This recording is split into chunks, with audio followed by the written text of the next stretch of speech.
The Boeing 787 Dreamliner, heralded as the future of air travel, was a marvel of modern engineering.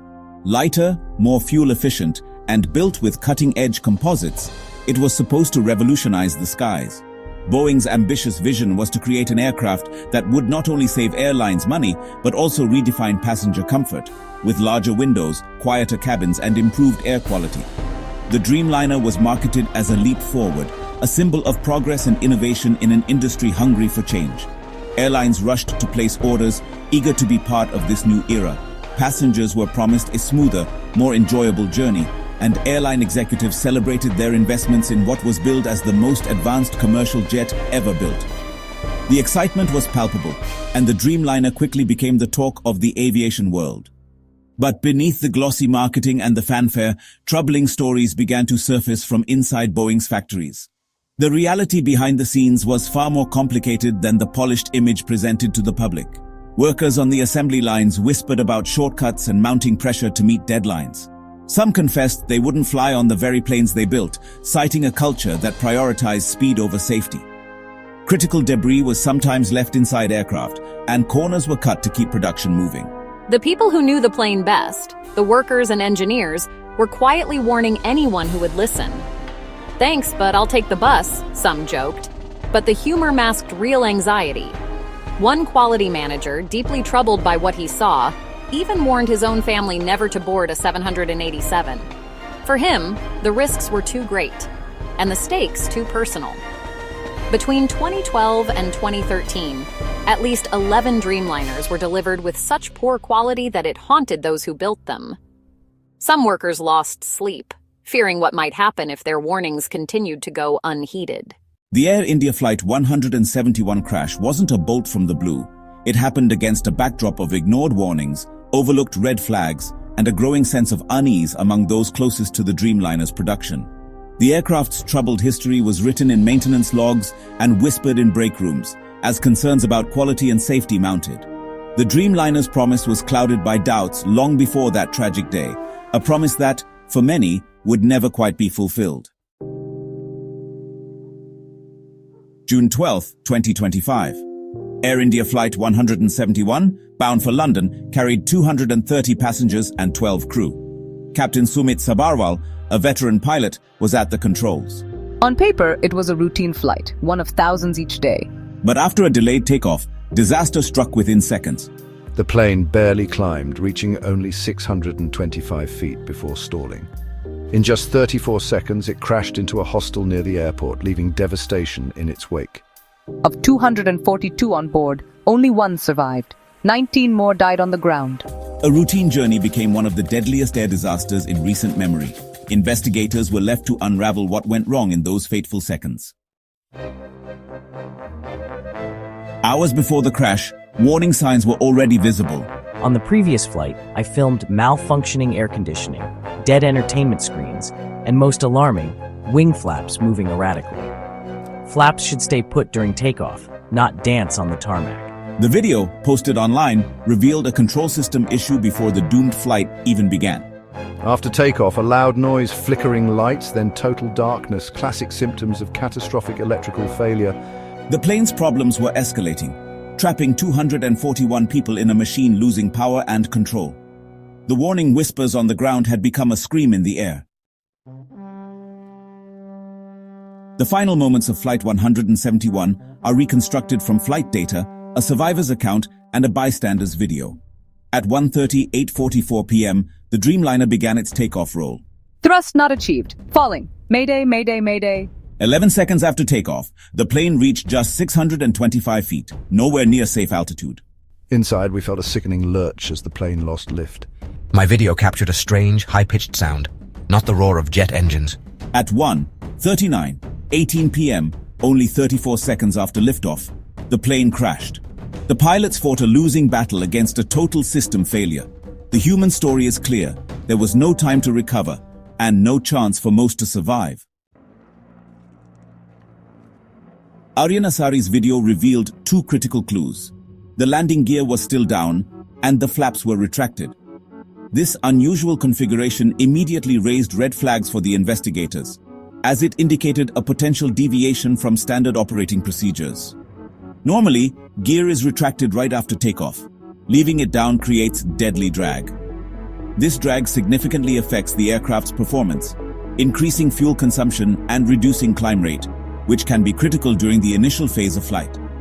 Flaps should be extended for lift, not retracted for cruise. They are crucial for generating the necessary lift during takeoff and landing phases. Retracting them prematurely can lead to a loss of lift, making it difficult for the aircraft to maintain altitude. The plane was set up to fail: gear down, flaps up, and no power. This combination is a recipe for disaster, as it leaves the aircraft in a highly vulnerable state with limited options for recovery. Some theorized the co-pilot retracted the flaps by mistake, but modern planes have loud warnings for such errors.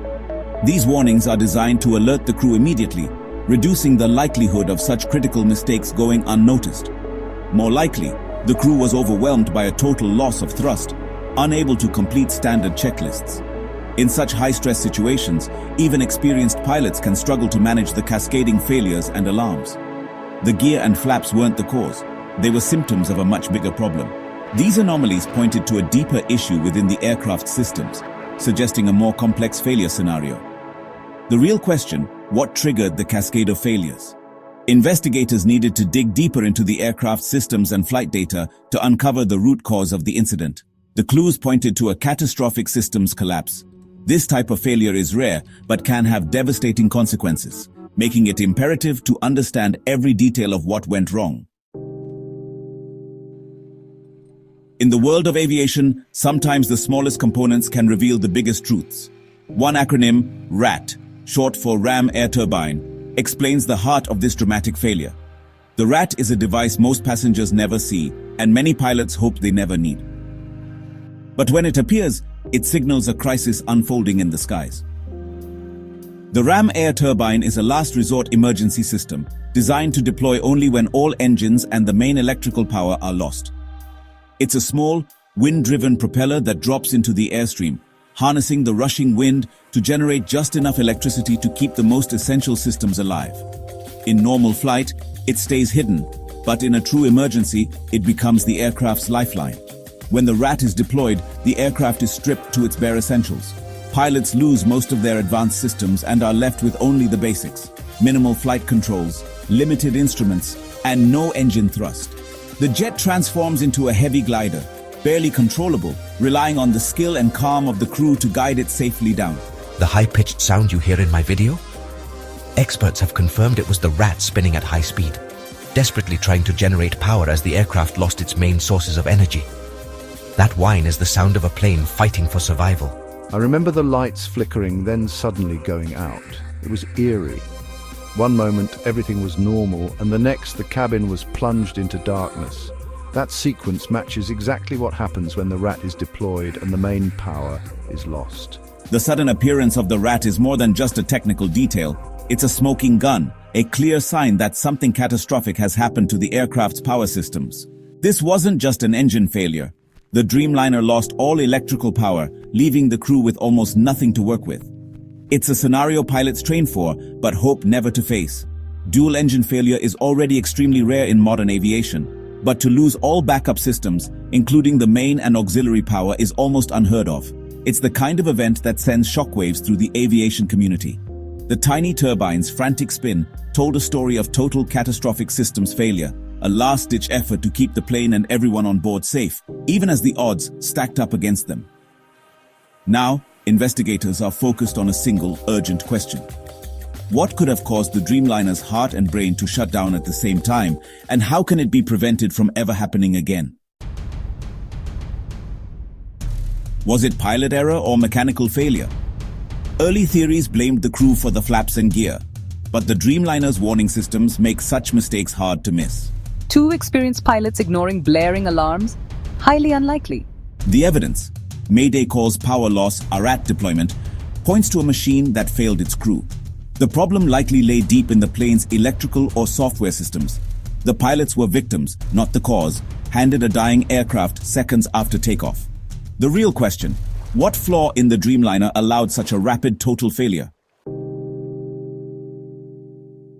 India's Aircraft Accident Investigation Bureau, with US NTSB help, began piecing together the disaster. The black boxes, cockpit voice recorder and flight data recorder were recovered and sent for analysis. The CVR will reveal cockpit conversations and alarms. The FDR tracks every system parameter. These devices will replace speculation with facts, building a second-by-second timeline. Meanwhile, investigators combed the wreckage for clues fire, structural failure, and especially the RAT's deployment. The probe will scrutinize Boeing's manufacturing and Air India's maintenance. The search isn't just for a single failure, but for systemic weaknesses that aligned to create tragedy. Only by understanding every link in the chain can future disasters be prevented.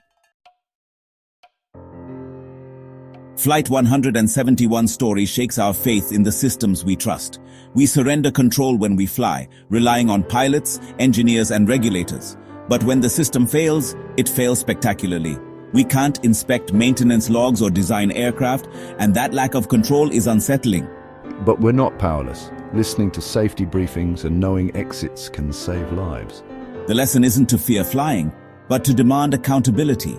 Choose airlines with strong safety records, support robust oversight, and listen to whistleblowers. Insist that safety is never sacrificed for profit or speed. We control our choices as consumers and citizens. By demanding better, we help ensure that air travel's promise is kept, and tragedies like Flight 171 are never repeated.